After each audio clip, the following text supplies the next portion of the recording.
Hey everybody, welcome back to the Sports Psych Show. Thanks so much for joining me. Now today I'm really excited to be joined by Michael Passaportis and Dr. Dan Brown.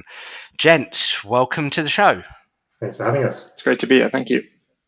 It's awesome to have you both on. Now, we're going to be talking all things thriving today, thriving in Olympics and Paralympic sports.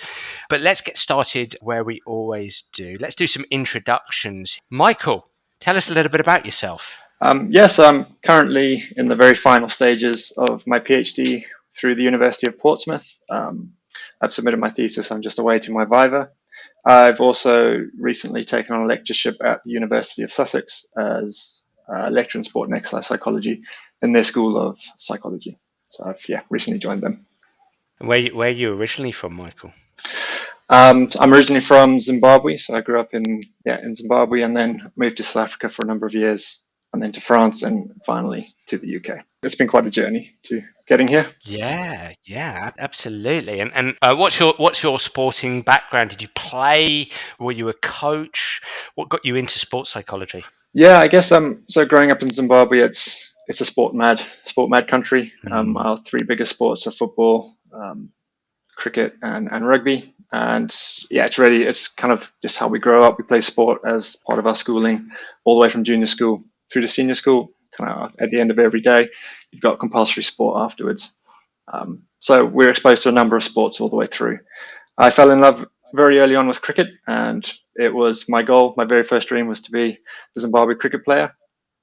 As I got older, it dawned on me that I was okay. I was a decent cricketer. I was probably never going to be good enough to kind of reach that level. And at the same time as that dawned on me, I found myself becoming more and more passionate about rugby, and found that I was actually probably a little bit better at rugby than I was at cricket. And during my final year of high school, I represented the Zimbabwe under-19 rugby team in a tournament in South Africa. And from there, I got approached with a professional contract to play professionally in South Africa, and I played there for about six years with a year abroad in Italy as well. I was able to reach kind of the top level of domestic competition. So I played Currie Cup rugby for 2 years before I was seriously injured. And unfortunately, I was out for more than a year and therefore lost my professional contract. It was a bit of a sobering moment as a 25-year-old. You've given everything to kind of realizing a dream, and you find yourself essentially unemployed with nothing to fall back on. But I was very fortunate that my agent was able to find me something in France. And so I took up an opportunity to play in France, played second and third division there for about another 6 years. And during that time, I did my undergrad through the Open University, which was a really fantastic experience, being able to continue to play rugby and study. So I did my undergrad in psychology, and rather fortuitously sustained another injury, which forced me to retire shortly after I had completed my BSc. And so I was able to take up a master's at Portsmouth, a master's in sport and exercise psych. And that saw me work with Dan for my master's dissertation and to really fall in love with the topic of thriving. And once again, really luckily, the PhD became available while I was doing my master's, and I was successful in applying for that. And I got the amazing opportunity to continue to work with Dan through my PhD. So that's my roundabout journey to getting to where I am today. Briefly before we come on to Dan, because what a journey you've had. I didn't know where that was going to go, Michael, and to hear that you played professional rugby at the level you've played at, to play professional rugby in South Africa and Italy and France, but just incredible, mate. You must have been such a great player. And when you reflect back, just briefly here, but when you reflect back, and you think about your career, you think about sports psychology. I mean, I've done some work in rugby, and one coach saying to me, rugby is a game of violence. That's what you got to remember. It's like, okay, right. I mean, when you reflect back, did you appreciate the psychological sides? Did you utilize it? Was it a strength of yours? Yeah, definitely. I struggled with injuries, and I think that's when the whole idea of sports psychology really started to come to me. So sports psychology in South Africa, just a bit of context, it's not a recognized profession. So there's no formal route to becoming a sports psychologist. You have to be a clinical psychologist, and then you can specialize in sport. So there's no undergrad degrees or anything in it. So it's not really spoken about. And I remember kind of being injured and just being left on the sideline, just kind of my own devices, and thinking there's got to be a bit more to this. Surely there's should be someone who should be able to help me deal with these things, and this is very stressful. Yeah. And at the same time, I think while I did reach pretty high level, I think I was always limited by a lack of self-belief. So anxiety would be quite something I would struggle with. I'd get really, really nervous before games, and that never went away. I mean, I played for 12 years, and my final game, I can still remember being really anxious about kind of making mistakes, and nothing to do with the physicality of rugby. That's part of it, but just kind of like, making mistakes and letting my team down. So I was definitely aware of ways I could improve, and perhaps there were people that could help me. I just wasn't quite sure where those people were or what they did until I started becoming a little more interested in sports psychology and reading about that, and then really identifying something as that is something I would want to do potentially to be able to help people the way that I felt that was a bit lacking in my own career. I could talk to you about that all day, Michael. Dr. Dan Brown, it's a pleasure and an honour to have you on the show. I've been a long-time reader of your work. Tell us a little bit about yourself. Well, I don't think my intro is going to be as illustrious as Michael's there. Certainly my sporting acumen is not quite of the same calibre. So thank you for having me. I'm a senior lecturer in sport and exercise psychology at the University of Portsmouth. My role predominantly focuses on research and teaching. So from a teaching standpoint, I had the pleasure of leading the undergraduate program in sport and exercise psychology. It's a role I really enjoy. And also the privilege of supervising doctoral students and several of them, Michael being one of those, absolutely. From a research standpoint, as we're obviously here talking about today, my work is focused on thriving, initially in human thriving, and then have specialized kind of into thriving within sport more specifically. So that's a kind of a very brief intro to me. As I said, my sporting story is not quite as exciting. I've played rugby myself for quite a few years. Experienced much of actually similar to the anxieties that Mike shared, obviously, but at a lower level. But so that's a little bit about me and what I do down at Portsmouth. Well, perhaps not quite the same sporting experience, but we're here today to talk about thriving, and you're a global authority on this subject, a leader in the research field here. We're going to be specifically focused on a paper you've co-authored. Michael, you've led this paper, I think probably as part of your PhD, right? Would I be correct in saying that? And you've got a superstar lineup of authors here. This is awesome. Ably assisted or supervised, I would probably say, by Dan. Christopher Wagstaff, Professor Christopher Wagstaff, Dr. Rachel Arnold, who will be coming on a sports show at some stage, and also Dr. Kate Hayes, who has had some fantastic success recently with the Lionesses in the Euros. So what a lineup that is. So I'm super excited to unpack this paper, but it is about at the heart of this is about thriving, and Dan, this is your real speciality here. And so let's start with you. Tell us a bit about thriving. Tell us, well, what do you mean by thriving? Why is this relevant to high performance sport? Why should coaches be interested? And what have you been doing in the research world around thriving? That's probably about half an hour answer there. So let's, but just unpack that for me a little bit. Yeah, so I first came to the topic of thriving in probably around 2012, 2013. Okay. It was introduced to me by David Fletcher at Loughborough University, where I was doing my master's at the time. And partly because of the links between thriving and resilience that we were seeing in the literature, so also working alongside Mustafa Sarkar there on that kind of topic. And as I started to get more into the topic of thriving, I realized that it was much more than just this kind of link to resilience. And part of the early work that we did, and I did as part of the early stages of my PhD, was to really survey the literature on thriving and thriving within humans more broadly, and try to understand, well, what is it that we mean when we describe humans as thriving? Perhaps unsurprisingly, what I found was a variety of different approaches to way people have described someone as thriving. But two common threads kind of came through, and they were the experience of development and the experience of success. And these two experiences kind of occurring concurrently. So this kind of joint experience of development and success.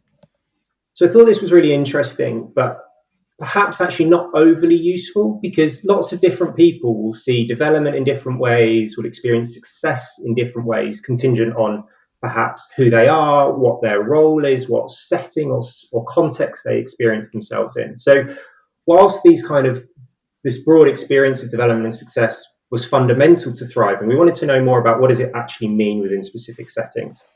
And so that took us down the sporting route. And so what we then did was look to explore what it means to thrive in an elite sport setting, in an elite sport context. So we had a paper that we published in 2018 that looked at and explored thriving in an elite sport context using and based on the experiences of athletes, practitioners, and coaches who were operating in that kind of elite sport context. And what was present within their responses when we asked them, what characterizes thriving in athletes in this context, was the display of high levels of performance. Performance was fundamental to thriving within a sporting setting, but also high levels of well-being. And so within that, what we mean are being energized, infused by the context that they're in, and also experiencing these kind of positive emotions and positive connections with others. So when we think about thriving within a high performance or an elite sports setting, what we're talking about there is both performance, but also that experience of well-being at the same time. And I think for me, that's why coaches should hopefully be interested in this topic and hopefully be kind of wanting to kind of promote thriving within their settings, because it's not well-being at the expense of performance. It's well-being alongside performance. And in fact, what I fundamentally believe that is if we promote greater well-being within performers, we will actually have better performers as well. And so that's kind of where the research lens came from. And as it happened, there was kind of a parallel chain of thought going on within practice or within the real world, if you like. And we were at a time where we were seeing concerns about athlete welfare. We were seeing duty of care reports. We were seeing allegations of mistreatment of athletes and things like this. And at that point, the EIS started to kind of move towards their idea of Project Thrive. The EIS being the English Institute of Sport? Yeah, absolutely, the English Institute of Sport. So kind of reached out to Kate Hayes, and we started chatting about how it might be that we could look to move both practice and research forward in terms of promoting thriving within these contexts.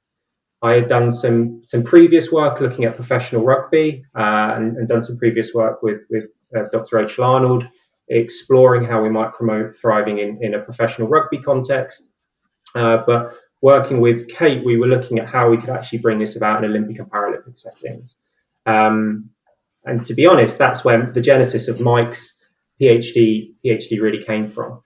Before we bring in Mike, just reflecting back what I'm hearing here, thriving isn't necessarily putting performance first or well-being first. It's both together. You're in many respects asking coaches to be greedy in terms of it's not one at the expense of the other. It's can we create a coaching environment, coaching practice, coaching processes within our practice that promote both well-being and performance with a feel around the environment that's energizing, that's injecting its participants with enthusiasm.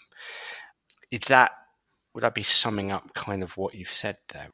Yeah, absolutely. I think probably one of the nicest ways to kind of reflect that back is thinking about some of the findings from the professional rugby study that Rachel and I did, where we were looking at what did the players want in the environment to allow them to thrive. And there were two really common themes that came through here. One was a closeness and a connection to their teammates, and the other one was a closeness and connection to their sport organisation and to kind of the coaches and management within that. And one of the messages and one of the things that the athletes were saying, or the players were saying to us there, was they want to feel valued.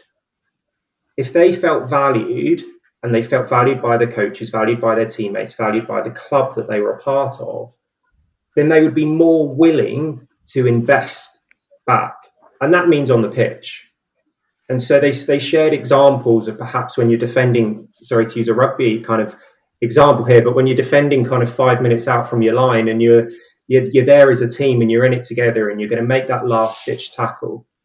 Rugby is an incredibly physical and difficult and challenging sport. And if you don't feel wholly invested as a result of not feeling valued, then you're not going to put the performances, you're not going to feel energized, you're not going to have an enjoyable experience within that. So yes, absolutely, it's about coaches being greedy and wanting to promote both of these outcomes because they're so intertwined in how they're experienced, or they can be so intertwined. Of course, we see examples of perhaps athletes achieving high levels of performance, but perhaps having poor welfare or poor well-being in the background. But that's not what we're looking for here. What we want is for those athletes to be fully invested, fully energized in what they're doing, and through that they then experience and display those high levels of performance that we're looking for too.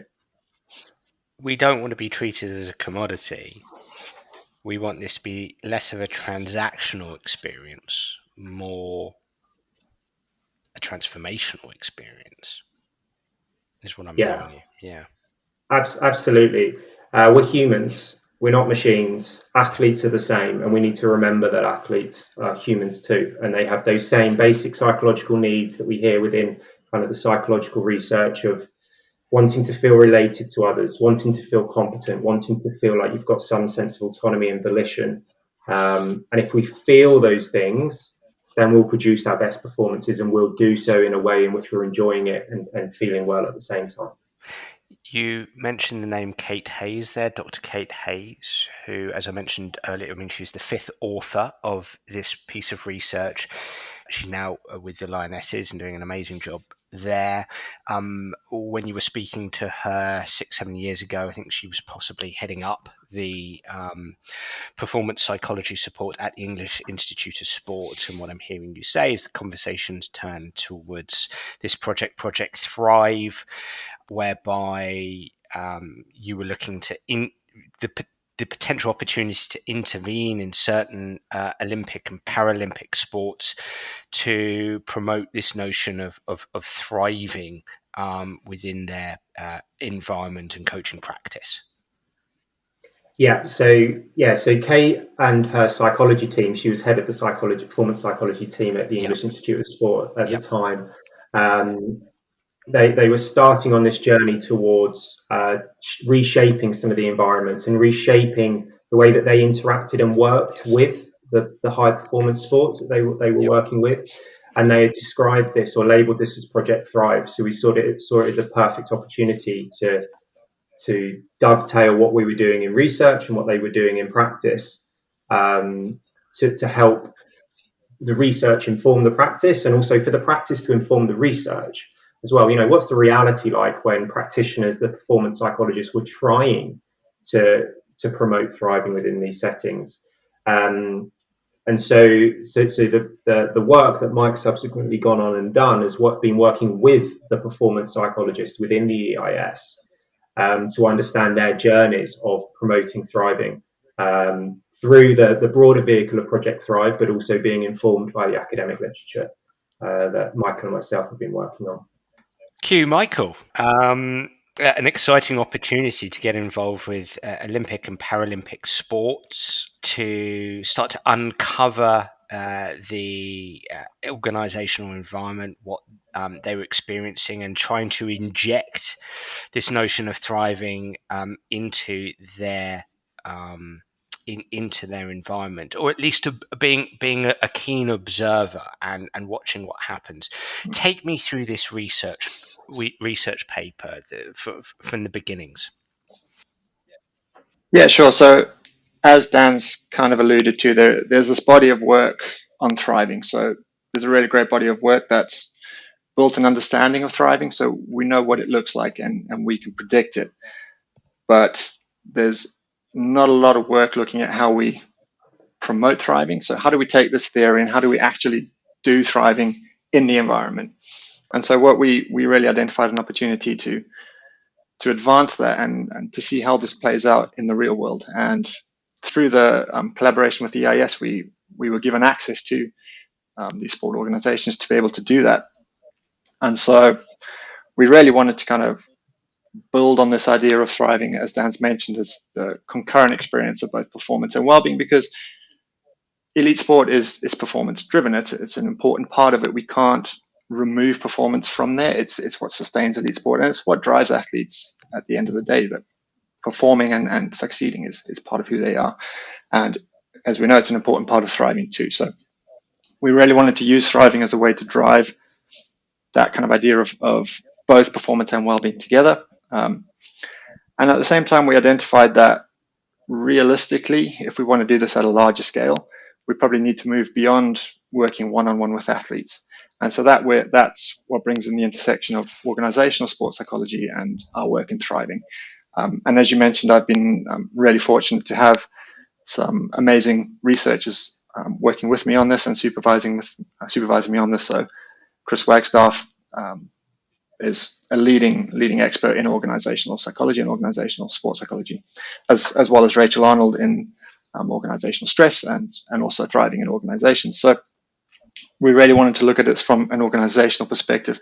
How can we create these athletic environments that prioritize both well-being and performance at the same time? And so we teamed up with the EIS, and through a number of meetings, we tried to identify a sport that would be suitable for us to go in and kind of observe what they were doing first.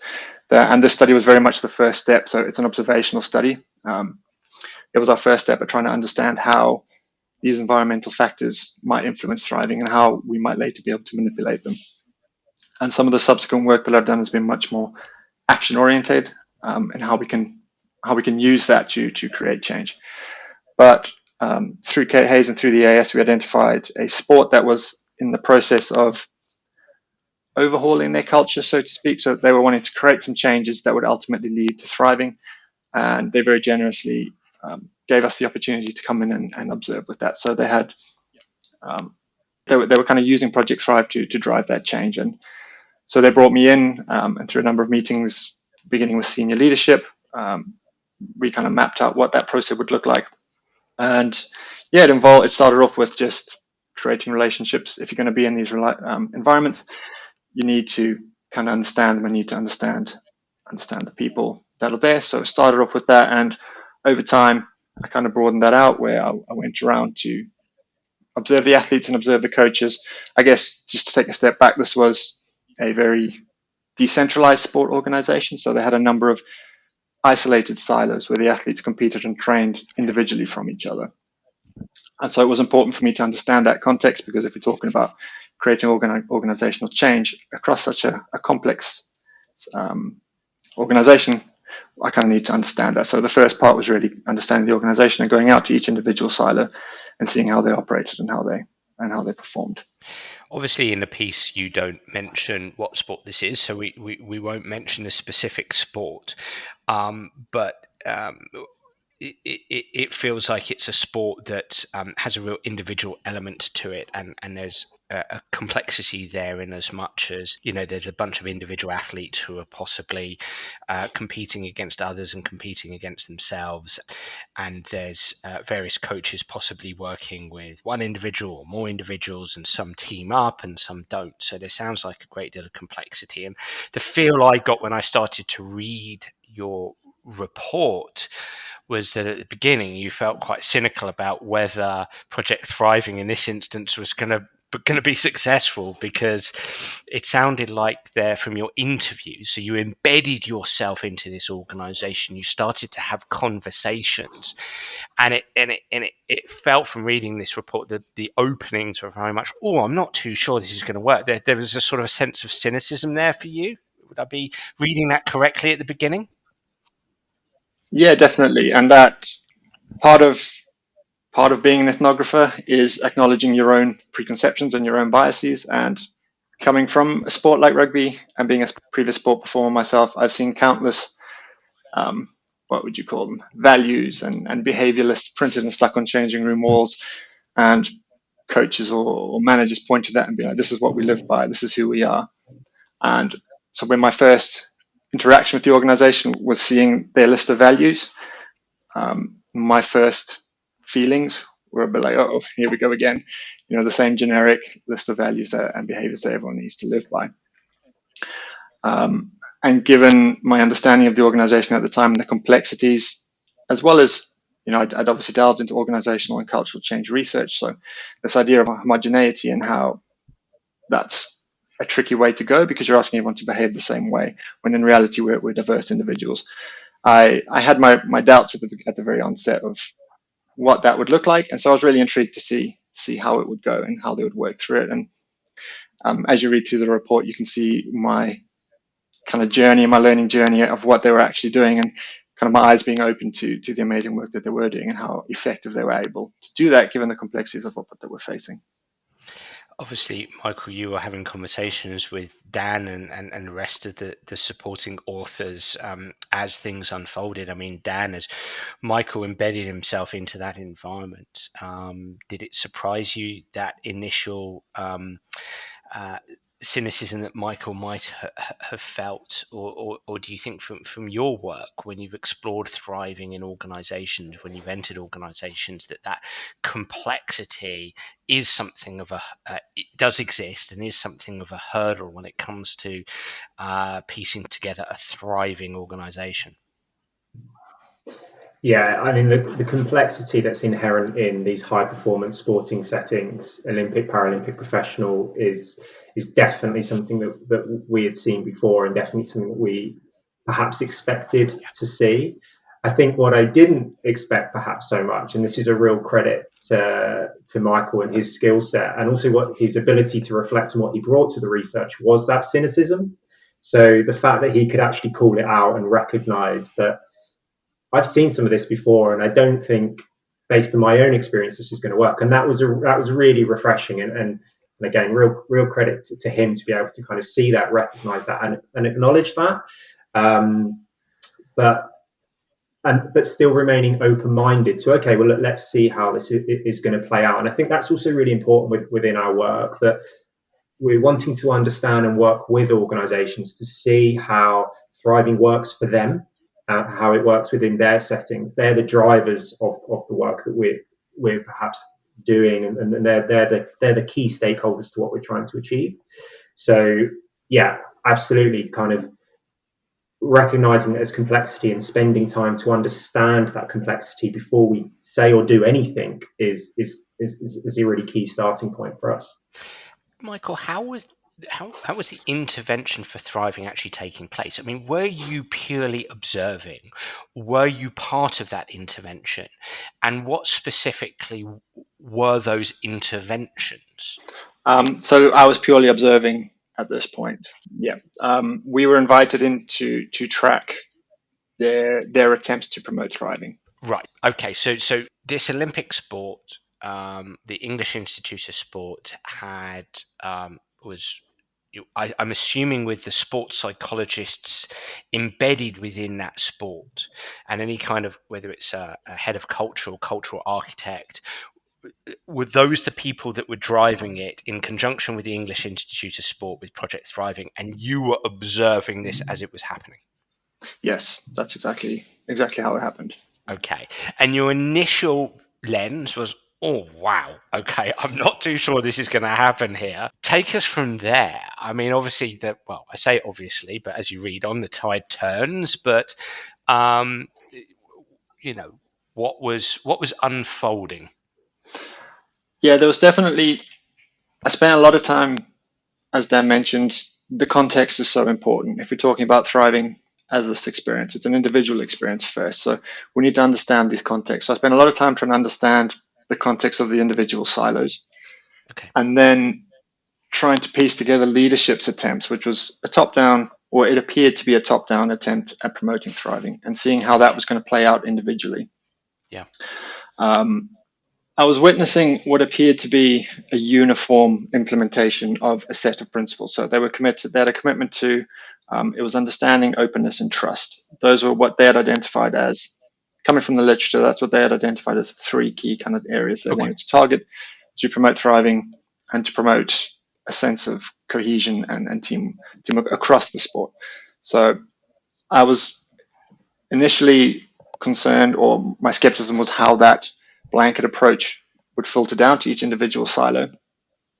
And as my kind of time went on, and I started to ask questions of the issue, aren't you concerned about because I was noticing these massive differences. I mean, the one group referred to themselves as introverts compared to the other group who were openly extrovert.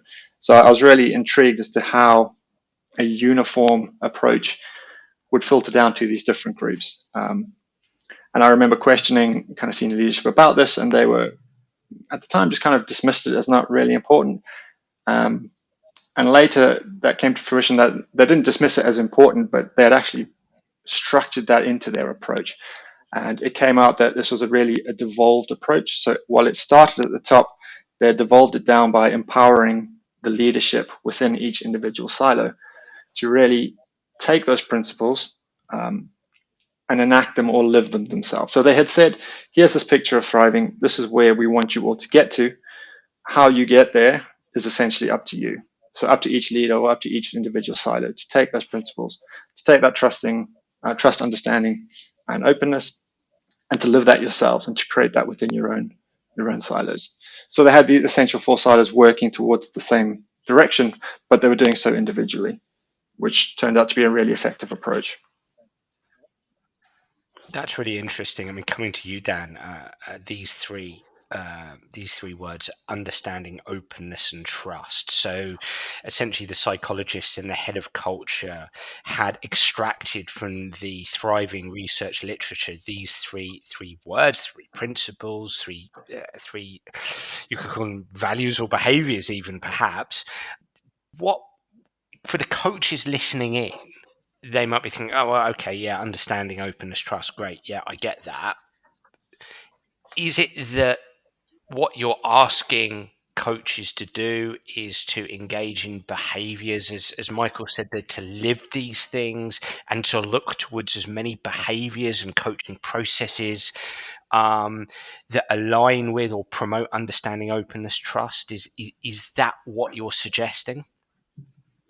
I think that will make a big contribution to our athletes' experiences of thriving. So if we're to think about each of those things, when we're talking about understanding it and kind of relating this also back out to some of the other work that we've been doing, it's about understanding the athlete and understanding the person behind the athlete. So taking time and interest in those individual members of your organization. Of course, here we're talking about athletes, but this could also extend to support staff or to other coaches you're working with, depending on what lens we're looking at here. But understanding the person, understanding what motivates them, understanding how they like to be communicated with, how they like to communicate with others themselves. Are they someone who's quite serious and quite rigid, or are they someone who's quite relaxed?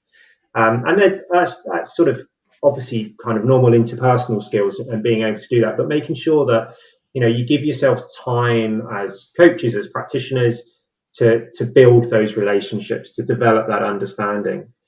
When we're talking about openness, there, I think it's kind of 2 things. One is kind of an openness of mind in terms of being willing to think with and think alongside athletes or whoever it is who's trying to thrive, trying to understand their perspective, and also an openness in terms of accessibility.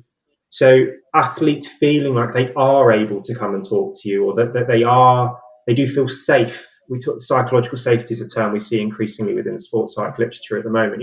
They feel safe to come and share views or opinions with you, and that they do so in a way where if a coach says that the door's always open, that it is actually open, and it's not a phrase that's used and athletes actually never really perceive or feel that to be the case, or where they may perhaps try to go through that door before they've been pushed back.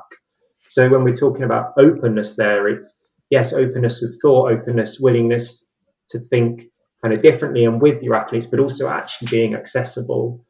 And then perhaps if we think about trust, it ties into those two things. It's about being consistent.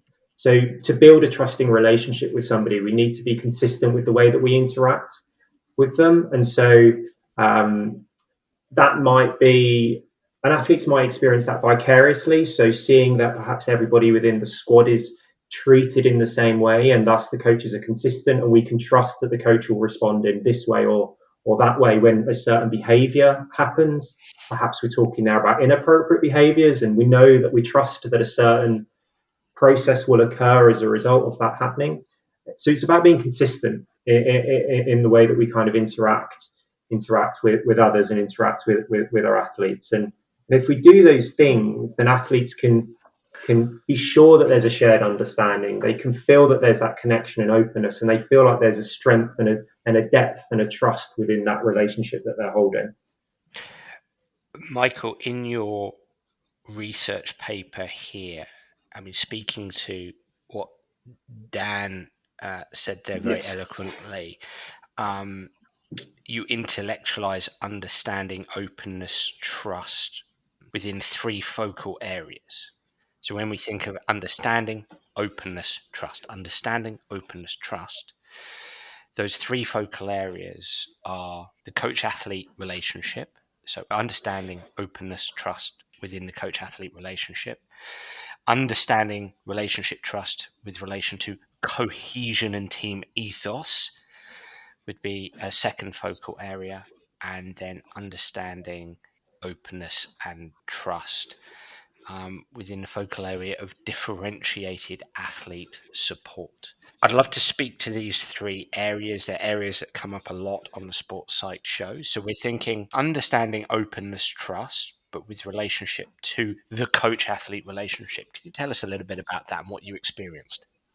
Yeah, I think where understanding, openness and trust, this was an organization-wide commitment to those 3 kind of principles, if you will. And the one area, and then they targeted those 3 areas.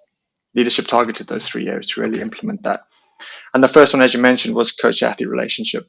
And leadership really recognized this as an integral and an important relationship in the context of the sport and in the context of the organizations, as these coaches were more often than not the leaders of those silos. And so they really identified this as, or those relationships, as a conduit to drive change. And what's really important there is that leadership provided time and space for coaches to develop these relationships. And they did that by essentially reducing the pressure to produce results instantaneously. So they recognized that this change was going to take time, and these relationships aren't going to happen overnight. To build that understanding, to build that openness, and to build that trust, you're going to have to work with each other for a long, sustained period of time. It's not going to happen instantly. And so they importantly gave coaches time to do that and space to do that. And again, they allowed the coaches to do that in their own way. But there were some common themes of how the coaches did this, and it was often coaches would create scenarios to model those behaviors. So with existing athletes that they had strong relationships with, there was one coach who talks about using those existing relationships to show his approach to coaching. So his approach was not instructional, it was about collaboration. So he wasn't there to deliver information in kind of a hierarchical format. He was there to facilitate performance with that athlete in a relationship, a mutual relationship. And he would set up scenarios where he could engage in light banter to show new athletes that were coming in that this was really an open relationship, and that they could, kind of really trust him and engage in those kind of aspects in their own manner.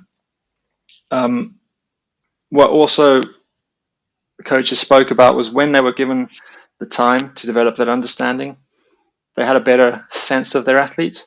And so they were able to know what the athlete needed in a certain scenario. And they talked about shifting their behavior from being really supportive if they felt the athlete needed more support at that time, or perhaps to being a little bit more, I don't want to say forceful, but giving them a little bit more of a push out of their comfort zone if they felt that was needed. But they could only do that once they had that understanding and once they felt that the athlete trusted them.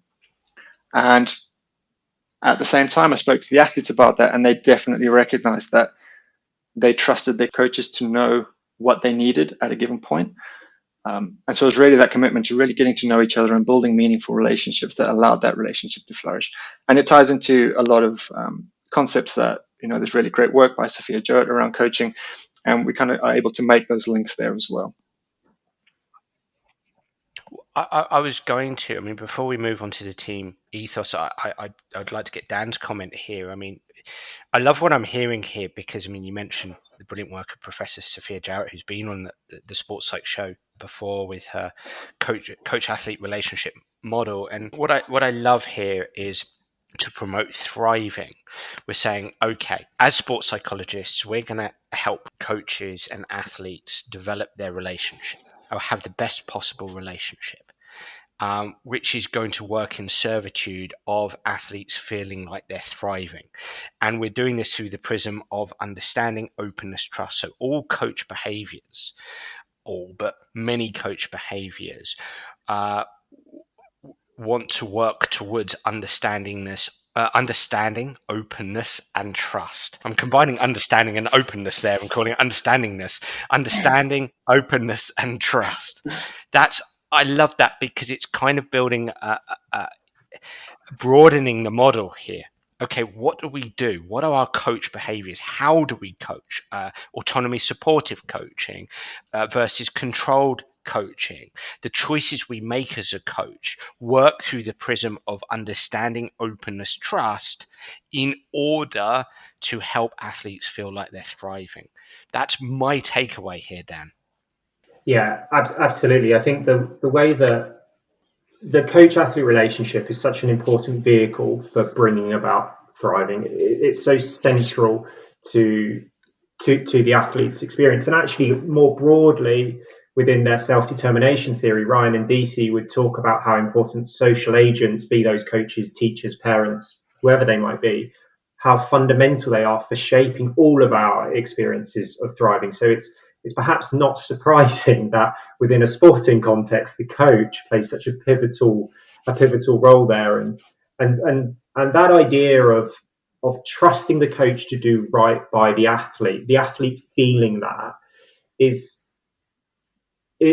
really built on, I guess, that time working with one another, and again echoes some of the kind of the wider findings that we've had, where previously coaches, athletes have sort of said how athletes need to trust the process. They need to trust the coach to navigate them through the process of becoming successful, and as a result of that trust, they're able to thrive kind of through that journey. So that doesn't mean, when we talk about things like autonomy and volition, that doesn't mean that the athlete determines absolutely everything that happens within that environment, because it might be that the athlete defers that responsibility to the coach. And they say, I've had volition, I have choice here, and my choice is that, coach, I trust you to lead me through this experience. So I feel autonomous in the decision that I'm making, but you're then ultimately guiding that process as a coach. So I think that's really important, a really important kind of distinction between thinking about, we're just giving athletes complete reign over the environment, and actually athletes having volition over who dictates and shapes that. But we can only get to that point once the athletes actually have a close relationship with their coach, once they trust that the coach is going to do the right thing, and once they feel like they're able to kind of provide input and feedback on that process as it's progressing. Yeah, and I don't know if this is going on to the third focal point, sort of the individual differences scenario, but what I'm not getting from this is that this is promoting the notion that athletes are in charge and in control of everything. What I'm getting from this is actually the coach's ability to communicate what they're doing, how they're doing it, and why they're doing what they're doing. So, for instance, the activities or the coaching process they're having the athlete engage with is an important part in building trust. So the athlete has a better chance to thrive within that relationship, thrive within their environment, if the coach has a greater ability, for example, to articulate what they're doing, how they're doing it, and why they're doing it, which comes back to coach expertise as well.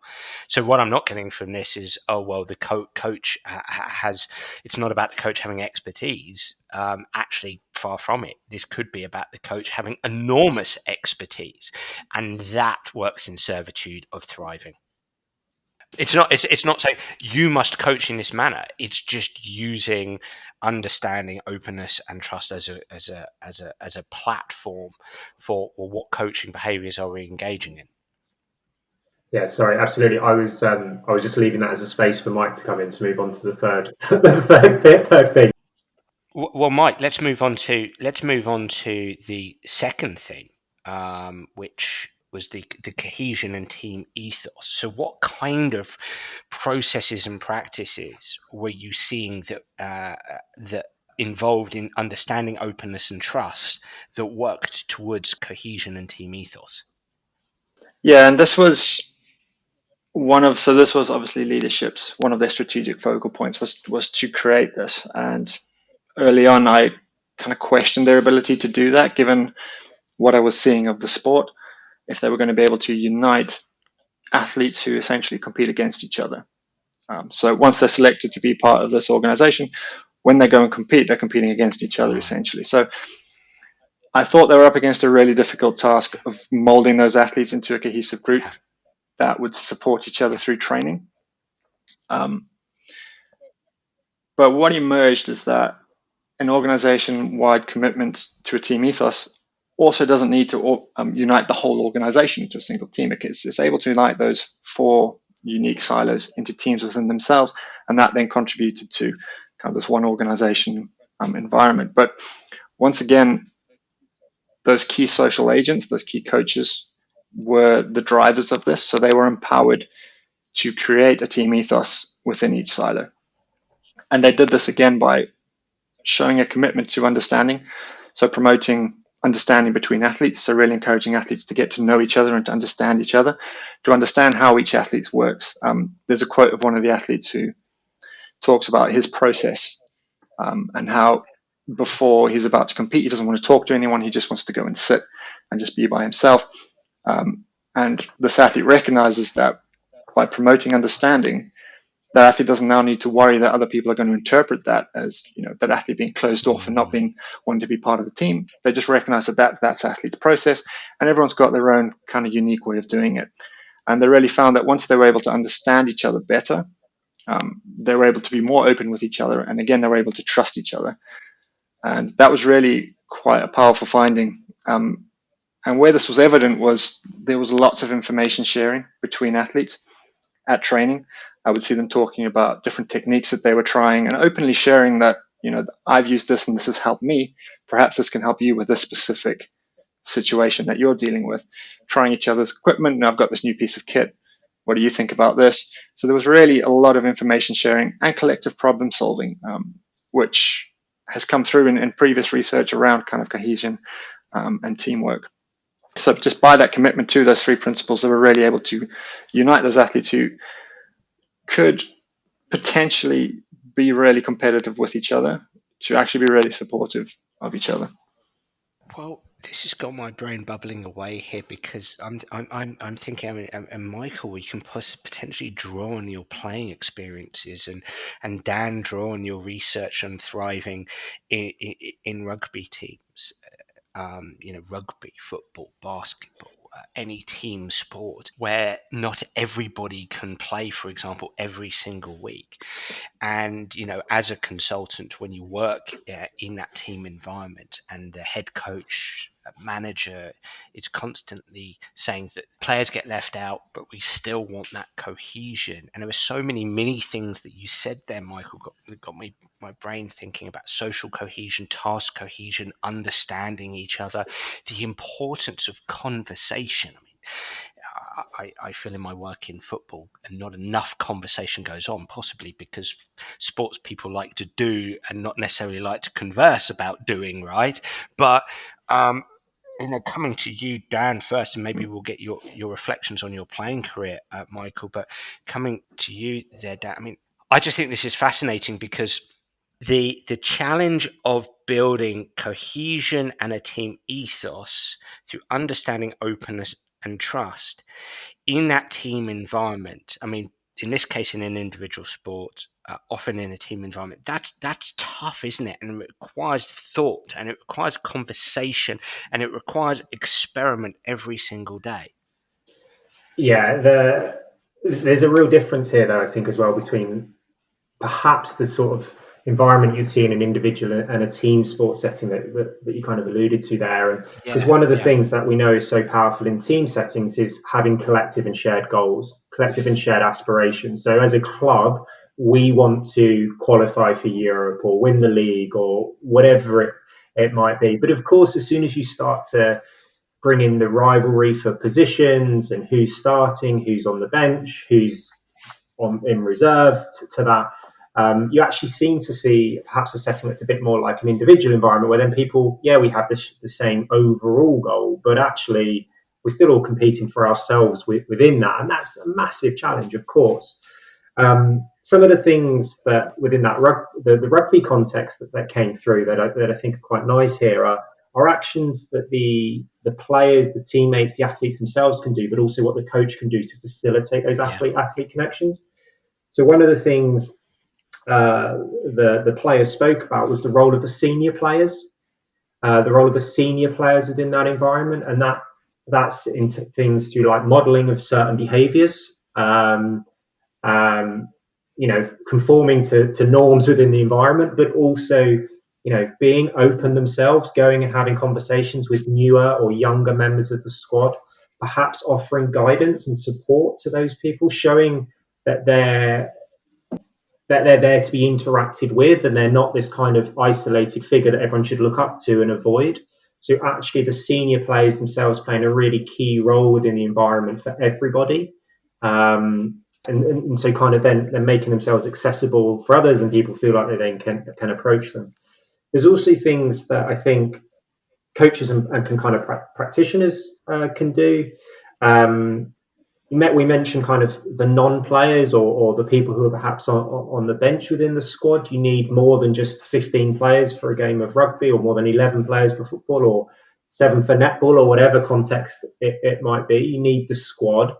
And certainly the players felt, and this came from both the players who were playing and those who were not playing, that actually we need to feel like we're all being treated equally by the coach. Now, that doesn't mean the same. We don't want everybody treated the same because everybody likes to be interacted with differently, but it means that there's a parity in the way that they felt everybody was being treated. So if you didn't play on a weekend, that the training drills or whatever it was that you were made to do instead felt reasonable, and not that you were just being perhaps run into the ground because for the sake of being run into the ground. So there's this kind of perception that everybody was being treated with parity, equally.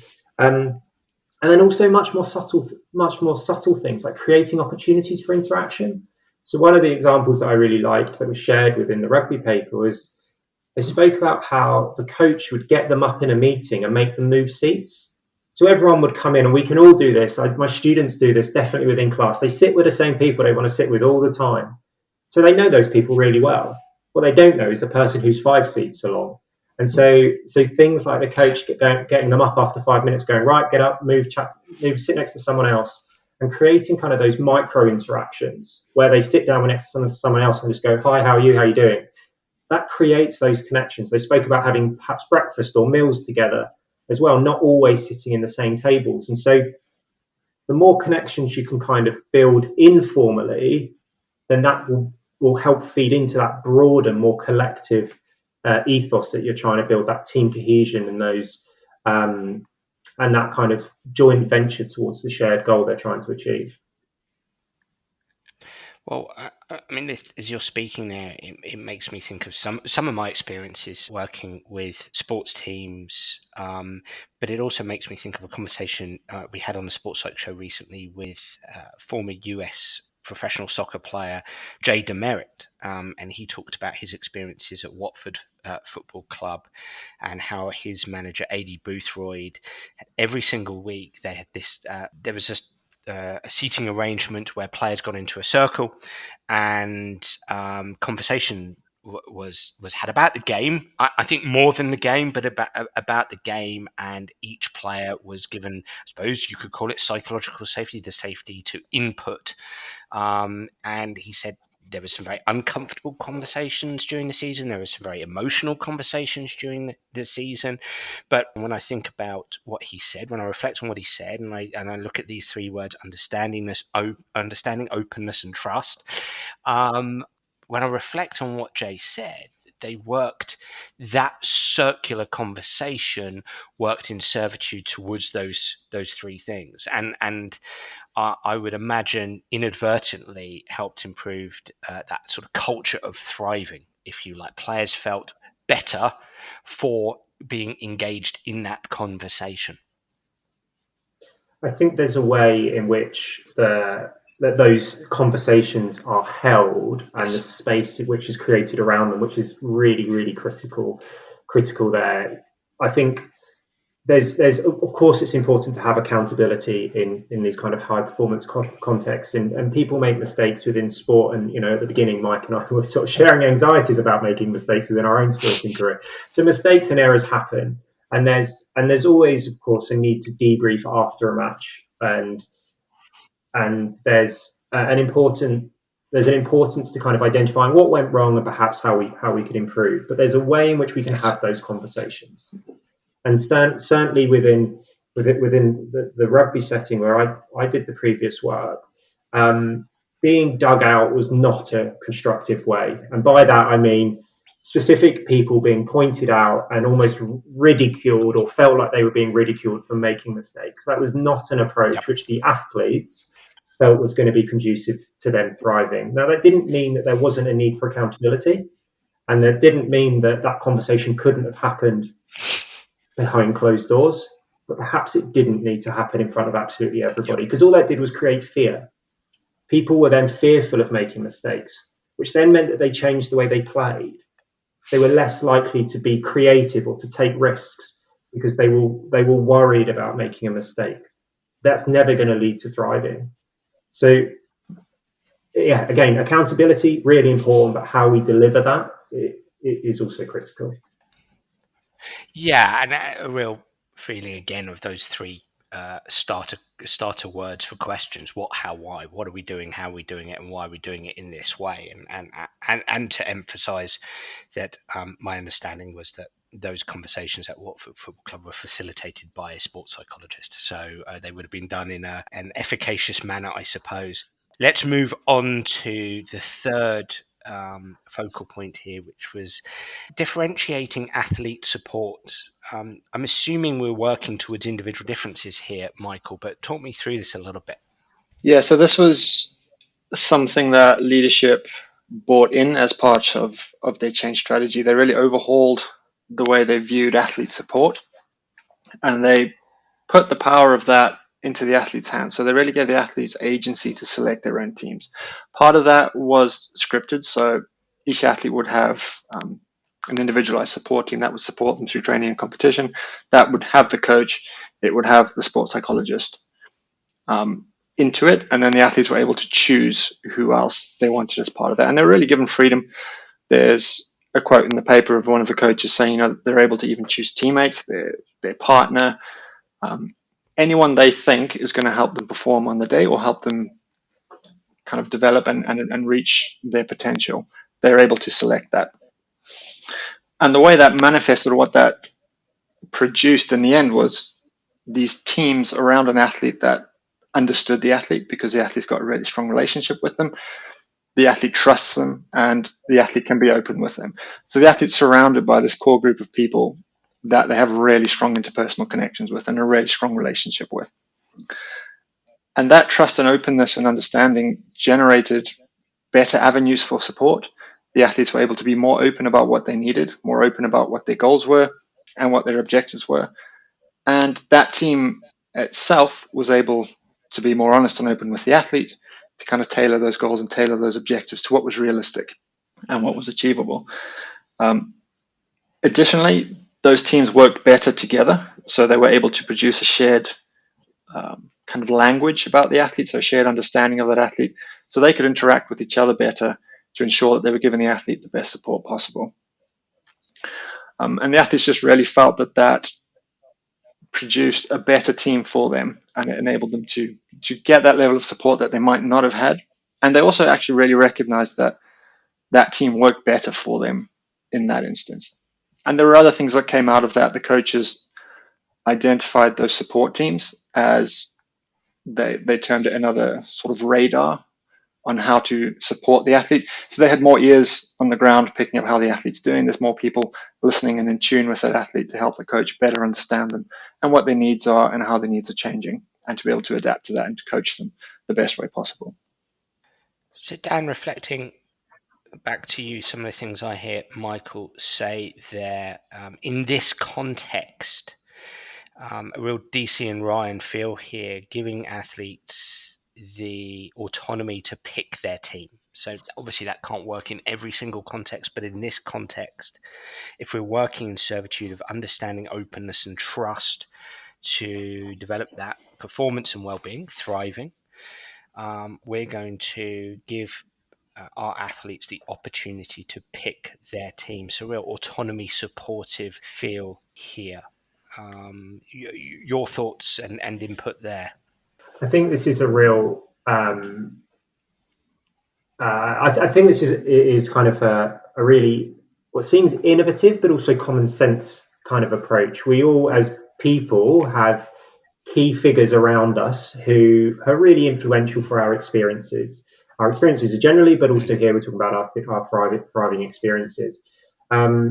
So being proactive and saying to the athlete, okay, pick the people you want around you, I think makes a huge amount of sense, allows them to have that relatedness to one another, and also allows the sport to be more in tune, as Michael was saying, with that athlete, and allows the coach or the broader organization to just shift or mold that environment to allow each person to thrive within that setting.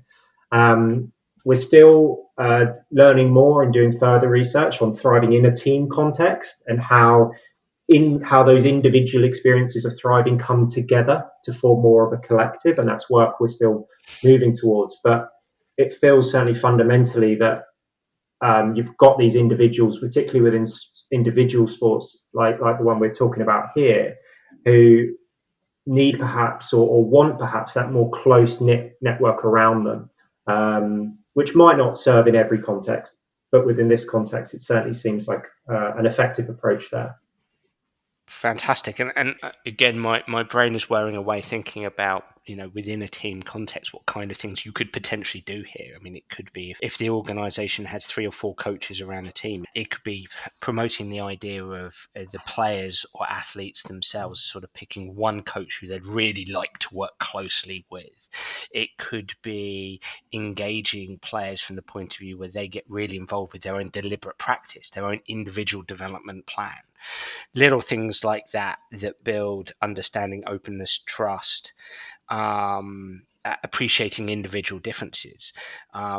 Just little things like that sort of come to mind for me in terms of, again, what using this term working in servitude to thriving. I mean, Michael, when you reflect back on your rugby playing career, would you say that those were things that happened that you experienced in your team environment, and that those things were taken into account, or less so?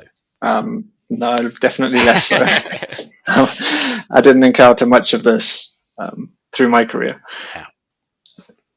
Would you have thrived from encountering these kind of things that we've spoken about for the last hour or so? Yeah, definitely. And something when you were talking about kind of the openness and understanding of communication from the coach. And there's definitely a time in my career where I'd had probably one of my best seasons, and we'd kept the same coaching team, and we'd progressed, and we'd kept the squad largely the same. And we moved into preseason, and I remember our first preseason game, I'd started nearly every single game the year before. I was suddenly on the bench, and I was benched for the first 3 preseason games, and I wasn't given any communication as to why. I didn't understand it. It wasn't openly communicated, and frankly, I didn't trust what the coach was now doing, who I thought I had a really good relationship with. And eventually I approached him and I was like, well, what's going on? What have I done? And he was like, oh no, I'm just giving, the other, but you're still going to start when season comes. I'm just giving the other person a run. And if he had just come to me and told me that first, I probably would have trusted him a lot more. But that just kind of broke down. I didn't know if I could believe that when he told me that at that stage, if that makes sense. And that's just a personal reflection that I've had where I haven't had that openness, understanding, and trust, and where it's impacted my own performance. Because then I felt under pressure to perform and to change things to what I had done before in largely the same team. So I felt I had to change how I played, had to change how I interacted. Perhaps I wasn't being as much of a leader anymore. I assumed that I had changed something in the way that I was going about my business. Which can backfire on the coach, because his star player, Michael Passaportis, is changing the way he plays and subsequently not playing Definitely as well. Not the star player, but... Hey, look, this has been an awesome chat. What I've learned here is thriving is being a greedy coach. It's performance and well-being. It's what the thriving literature says from your great work, Dan, and building on that work from yourself, Michael, is that understanding, openness, and trust are work in servitude of thriving, well-being and performance, being that greedy coach. And then we need to look, if we're going to incorporate this into our coaching practice, into our coaching environment, we need to look at things like coach-athlete relationship, cohesion and team ethos, the differentiation of athlete support. I'm sure there's a load of other factors as well that we can look towards. Those are three that the English Institute of Sport looked at in this instance. But we could probably explore lots of factors. That's what I'm hearing here. What's next from you both? Where's this going? Michael, first of all, what's next for you? Yeah, so as I mentioned, there's 2 more studies that are coming out of this PhD that are a lot more action-oriented, where we actually are trying to create change. And I'm working closely with psychologists in other Olympic sports to do that.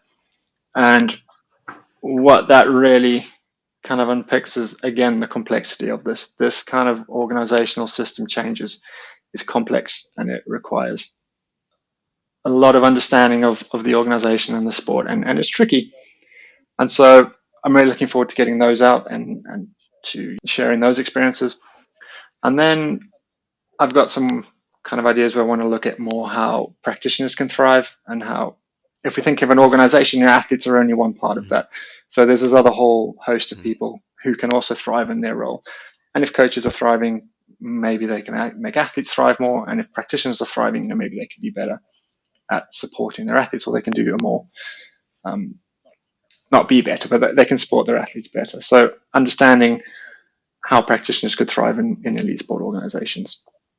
So that's kind of where my attention is going to go the next few months. We'll see. Fantastic, Michael, and we'll have to have you come back on and talk about that research. And Dr. Dan Brown, what's next for you? Where is this going for you? Continuing trying to keep the momentum, for sure. I've got an amazing team of sort of student researchers and international collaborators working with me on this kind of thriving agenda. So that's really exciting, and trying to keep that momentum. We're definitely starting to look at thriving within other groups. So Mike mentioned coaches there. That's some of the work we're starting to look at. And also I mentioned earlier about thriving within a more collective sense, and also on an organizational level. So what does it look like for an organization to thrive, or for a team to thrive, as well as just the individual? So that's really exciting, and the complexity gets even messier as you move up away from the individual to those more interpersonal, dynamic, complex settings. And then I think the other thing that I'm always keen to do, and starting to do a little bit tentatively, is to go back out of sport and look at other kind of performance settings and what thriving might look like there. Did a couple of pieces of work looking at surgery and thriving in a surgical context, and it was really interesting there how the language seemed so different. It seemed, and even kind of the notion of thriving within that setting seemed a bit lost. So it's going to be really exciting as we move forward to to move thriving back out of sport and start to look at other performance contexts, the police, the military, business, wherever it might be. So lots and lots of avenues for us still to explore as we move forward, and also continuing to support Michael, particularly with the promoting lens on thriving and how we can go about bring about thriving within these environments. Fantastic.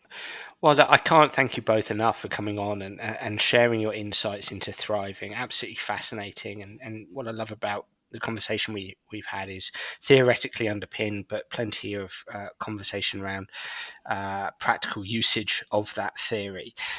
How can people, Michael, first of all, how can people follow you, follow your work, get in touch if you'd like them to get in touch, and also find this paper? So I'm on Twitter.